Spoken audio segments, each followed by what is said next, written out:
Hi guys, I'm Rachel Polansky. I'm an investigative reporter at NBC2 in Fort Myers. For this Get to Know Your Board Member segment, I'm going to be talking about why I got into journalism. Mr. Cheney, if you're found guilty, it is a first-degree felony. It's inappropriate to make a comment on a case that's pending. It's also inappropriate to chase him down the courthouse. It's also inappropriate to take people's money and not build their homes, and we've been trying to talk to him for over a year and a half. So how much money have you lost throughout this ordeal? $15,000. We lost around $40,000. It's a modern day stick-up, you know. They just don't have a gun. So after this story aired, we ended up doing a lot more stories on the same contractor who was allegedly ripping off a lot of people. After a year of hard work, a lot of phone calls, this is what happened. Coral Police arrest a contractor for fraud. Christopher Cheney, owner of Southern Premier, is charged after dozens of people told the NBC2 investigators he took their money but didn't do the work. Where's New Life based out of? Why? Because I'd like to know if it's a real organization or if you're taking these people's money. Go online. You'll see newlife.org. So we did. Newlife.org. That's a church in Massachusetts. I'm just trying to find out if you're in any way affiliated with solicitors who would be collecting money down here in Fort Myers, Florida. Nope. We also checked newlifechristianchurch.org, and that's a church in New Hampshire. And you do not have anyone from your church who would be collecting money here in Florida. Neither church knew a thing about these Fort Myers solicitors who were supposedly collecting money on their behalf. Even after the 5% increase, Florida state troopers are still among some of the lowest paid in the country. Doesn't that seem more like a cause for concern than celebration? I think you have to work every year. I have another year, hopefully another good budget. The NBC2 investigators are getting you results more than 2 years after we exposed licensed contractors not being held responsible for unfinished business. Lawmakers are changing the rules. A bill making it easier to prosecute bad contractors is headed to the governor's desk for a signature. NBC2 investigator Rachel Polansky is here with what it means for victims of contractor fraud. For future victims, this law will make it easier for them to get their money back if they're defrauded, and that's a really big deal. But for all of those people who have already lost money, well, this new law won't help much. It's pretty emotional for me Each person because it's all the money we had. shares a slightly different story It's a modern day stick-up. On and on and They on. just don't have a gun. about licensed Southwest Florida contractors And how much money are you at a loss? $220,000. They were going to put a lien against my who house. took their money It's now approaching $90,000. but didn't do the work. It's unbelievable that people can take thousands upon thousands of dollars and walk free.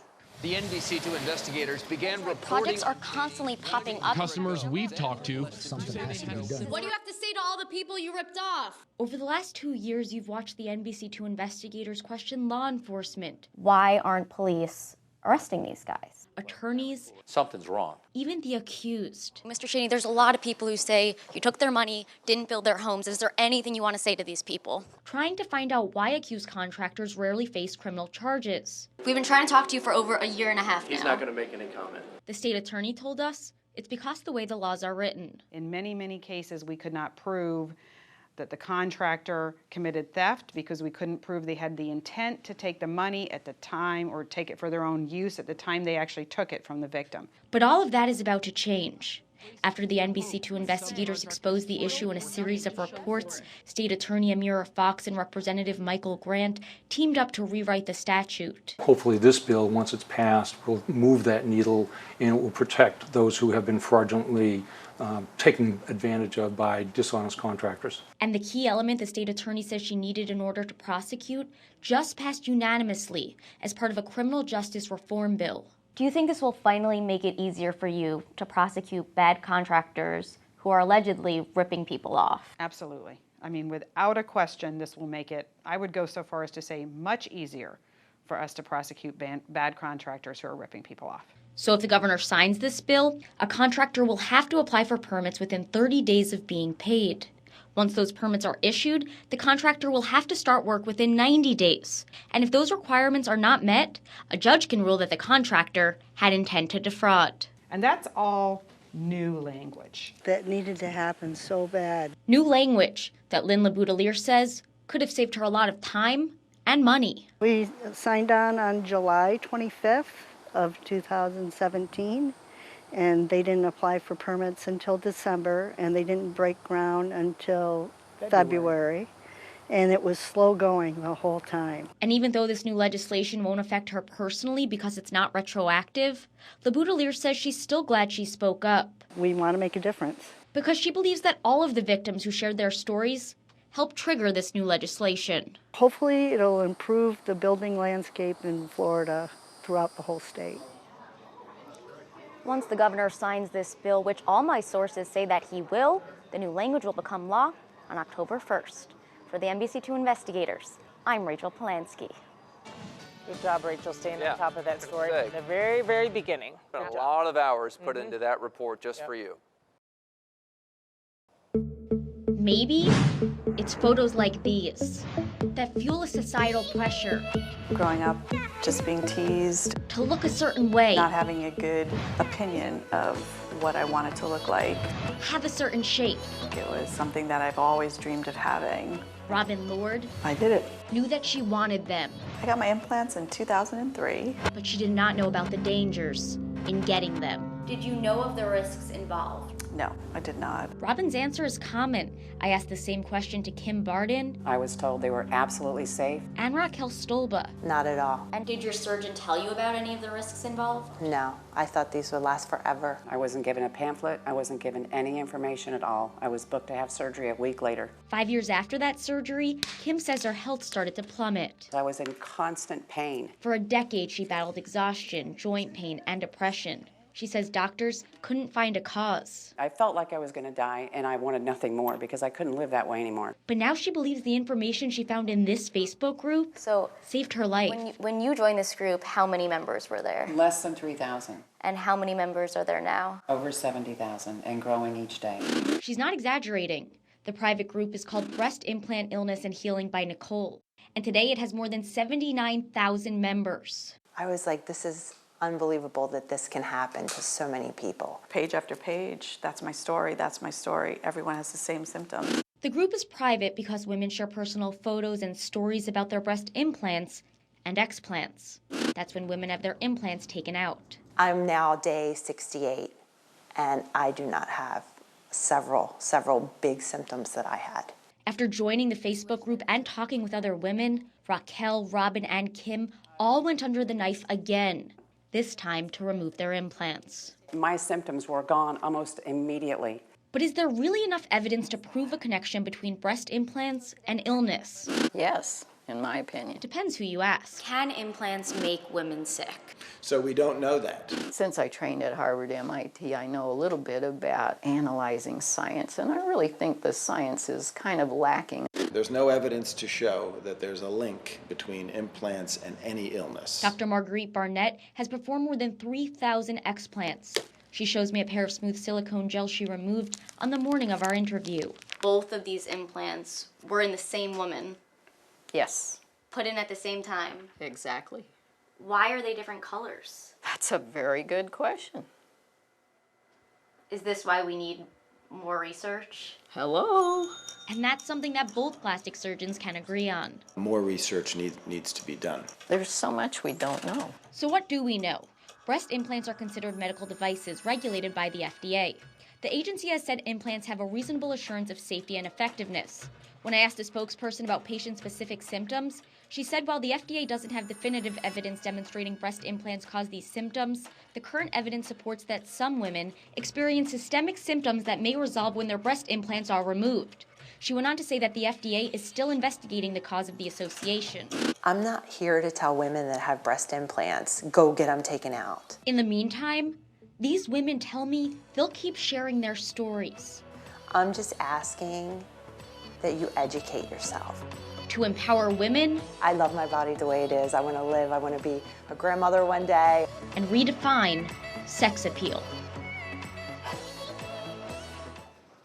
After the FDA held a two-day meeting in March to discuss claims around breast implant illness, agency officials pledged to take action. Now that could include making changes to the labeling of some implants to include a black box warning, as well as updating the patient-doctor informed consent process that takes place before surgery. I have all this information and a list of resources for you posted on our NBC2 app. Live in the newsroom, Rachel Polansky, NBC2. This is all about you, knowing who you're doing business with. FPL Energy Services says it's doing nothing wrong. Contractors not associated with them say they are. New tonight, the Florida Public Service Commission confirms it has cautioned FPL against misrepresenting the communications of its unregulated subsidiaries. Letters in your mailbox, offering water service line coverage. Have you ever received a letter that looked like this? Absolutely. And who did you think it came from? FP&L. Viewers asked me, is the power company now in the water business? Just wondering, curious why FP&L's getting involved with water pipe issues. Most people I talked with agree on one thing. Who did you think this letter came from? I thought it came from FPL. It absolutely looks like an FPL logo. While the logos may look alike, this mailer is not from Florida Power and Light. That's kind of a surprise. It's from FPL Energy Services. Consumers do not know that. It is not explicit. It is discreet. Competitors, like the president of air conditioning company Cool Today, claim that's deceptive advertising. Average consumer won't see anything but that FPL logo and that jagged symbol in there. Fort Myers contractor Jim Britton says the same thing. It just doesn't smell right. And FPL Energy Services doesn't only sell water service line coverage. It's also recently acquired a new company called Jupiter Tequesta, which offers AC, plumbing, and electric services. So how can one company wear so many hats? Well, Jupiter Tequesta is a subsidiary of FPL Energy Services. FPL Energy Services is a subsidiary of FPL, and FPL is a subsidiary of NextEra Energy. All four share the same main office, registered agent, and several of the same officers. You're sharing central offices and things like that. It gets really gray. I also got my hands on this email from an FPL Energy Services recruiter who uses an @FPL email address and says he works on behalf of Florida Power and Light. But is there anything wrong with that? Is FPL Energy Services actually breaking the law? In my opinion, they're committing an advertisement violation under Chapter 489. Construction attorney Trey Batcher is representing some contractors who are upset over the branding. They're listing scopes of work that are outside of what they're qualified to do. They have a general contractor qualifying, and they're advertising AC services. That's a licensing violation. You can't. That's an advertisement violation. A spokesperson for NextEra Energy tells me NextEra Energy and our subsidiary companies operate efficiently by utilizing available resources where it makes sense to keep costs low for our customers. As far as the logos and the branding goes, she says they are two separate logos. In the meantime, I think it's wrong. you can expect to see more of these mailers. I don't think FPL should be competing with the mom and pop operations. Only now, They're too big. you'll know where they're coming from. They can make plenty of money just selling electricity. Florida contractors have a petition with more than 1,700 signatures asking Attorney General Ashley Moody to investigate FPL. Her office tells me it is reviewing that petition. For the NBC2 Investigators, I'm Rachel Polansky. It looks like ordinary hand lotion, but it's not. And we just started using it, my wife and I. Rob Fontano is using CBD-infused lotion. It seems to be very effective. He says it helps with his aches and pains. At bedtime, I take 12 to 14 milligrams, and in the morning, I will take about 8. Or so he thinks. Since CBD is not considered a food or dietary supplement, there are not strict regulations or testing requirements for CBD-infused products, which means Rob might think he's taking 8 milligrams, but he does not know that for sure. And neither do we, but we wanted to find out. So we went to a smoke shop, a gas station, and online, and we bought 5 different CBD-infused products. 3 CBD oils and 2 CBD gummies. Then we packed up our things and we headed to Davie. That's where Evio Labs is, an accredited cannabis testing facility. We covered the products with yellow labels so Evio didn't know which company's products they were testing. And then the chemists got to work to tell us exactly what was inside each product. We do full panel testing, so that includes potency for cannabinoids, heavy metals, residual solvents. We do terpene testing, microbials, and mycotoxins. In simpler terms, Evio senior chemist Annika Graham says she's looking to see if there's anything inside these products that can make you sick. And if it meets all our action limits, then you will know that it's safe. All 5 of the products she tested passed Evio's safety test, which is great. But when it came time to test for CBD potency, it was a different story. 4 of the 5 did not have the amount of CBD inside the product they claimed to have on the label. Each of the 3 oils were supposed to have 100 milligrams of CBD. but only one of them actually did. The others had 78 and 24 milligrams. Moving on to the gummies, this one claimed to have 100 milligrams of CBD, but it only had 54 milligrams. And the biggest bomb of all, this pack of gummies that claimed to have 75 milligrams only had 6. You heard right, 6 milligrams of CBD. And why is it a problem if what it says on that label is not inside that product? Then possibly you won't get the relief you're looking for. So how are companies getting away with this? Well, the federal government legalized hemp in its farm bill last year. But here in Florida, laws are vague when it comes to hemp and its byproducts like CBD. I'm not surprised at all. That's what we're finding. That's FGCU neuroscience professor Martha Rosenthal. Because it's not regulated. While she believes in CBD's medical benefits, it's an antioxidant, anti-inflammatory. She worries. Decrease pain. About the quality of the products currently being sold. They can put in whatever they want, and you really need to be careful. But Florida lawmakers are working to change things. 2 bills aimed at regulating hemp growing and sales are currently making their way through legislative committees. In the meantime, you're in charge of your own medicine. Rob and his wife say they'll continue using CBD because they're confident in the brands they're buying. You're also in charge of making sure that the medicine you're getting is quality. I cannot stress it enough, you have to be your own advocate. Before you buy a CBD-infused product, ask the salesperson to see third-party lab results, and if they can't provide it, go somewhere else. Is there a way you can Google or, how can people really be smart shoppers with this stuff? Right, that's a great question. So something we noticed about some of the good companies out there, right on the product they have QR codes, looks just like this. You'll want to grab your smartphone, take a picture of the QR code. It should take you right to the exact lab results that you want to see for that exact batch before you buy the product. When this North Fort Myers dad drops his daughter off at school, my daughter's name is Jada. He worries about how she'll do in class. She likes reading. He's never worried about her health until today. And if there's something that could be seeping through the floor or something somewhere, they should at least check for it once a year. We told Lee Grooms about radon, the radioactive gas that can enter homes or schools from soil or building materials and seep through cracks and openings in the foundation. It's colorless, odorless, tasteless, and the CDC says it's the #1 cause of lung cancer among non-smokers. Jada Grooms' school, Bayshore Elementary, hasn't tested for radon since 1997. It's kind of scary to think she's here all day while I'm working and she could be breathing something in, The NBC2 investigators pulled records from the Florida Department of Health dating back to 1994. And out of the 83 public and private schools that have been tested for radon in Lee County, 64 of them, or 77%, have not been tested since 1996. Out of the 42 that have been tested in Collier County, 37 or 88% of them have not been tested since 1996. And the schools are not doing anything wrong because mandatory radon testing is not required in either county. To me, as a public health expert, that's frightening. Dr. Matthew Shabath, an epidemiologist at Moffitt Cancer Center in Tampa, was shocked when we told him about the lack of radon testing taking place in Southwest Florida schools. The data shows unequivocally there are pockets throughout the state of Florida in any given county, even those low-risk counties, where you can find a given building or given room within a building where you have very high levels of radon. And he says this is not a one-time measurement.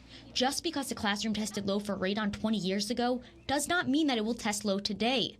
And that goes both ways. A classroom that once tested high for radon could show low levels today. It's like a flowing river where it can ebb and flow, and it's something that requires constant measurements over time. Now, Charlotte County does have to test its schools for radon because of where it's located on this Florida radon protection map, but it's only required in brand new schools. I asked Charlotte County Public School spokesperson Mike Riley if he thinks that all schools should be tested. We rely upon the experts at the State Department of Education and the state of Florida. If they feel that that's the correct amount of time for us, that's what we're doing. So what happens if schools do find elevated levels of radon? According to the Florida statute, mitigation is recommended, but the state does not require any action. The last testing we've done are the 2 newest schools that we've built. Public records confirm that radon tests were performed at Lemon Bay High School in 2016 and Meadow Park Elementary in 2018.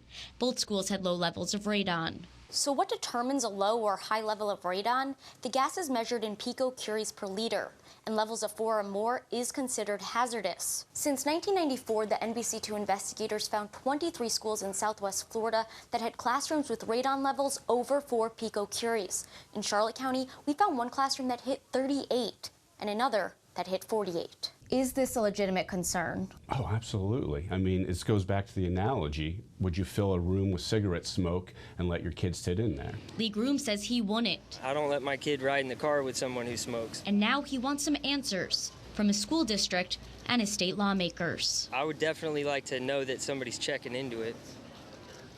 Neither the Lee nor Collier County School District agreed to participate in our story. Now, I've also reached out to several lawmakers, and so far, only State Senator Kathleen Passidomo has told me that she's looking into these issues. You can see the last time that your child's school tested for radon and what those levels were at NBC2.com. For the NBC2 Investigators Tonight,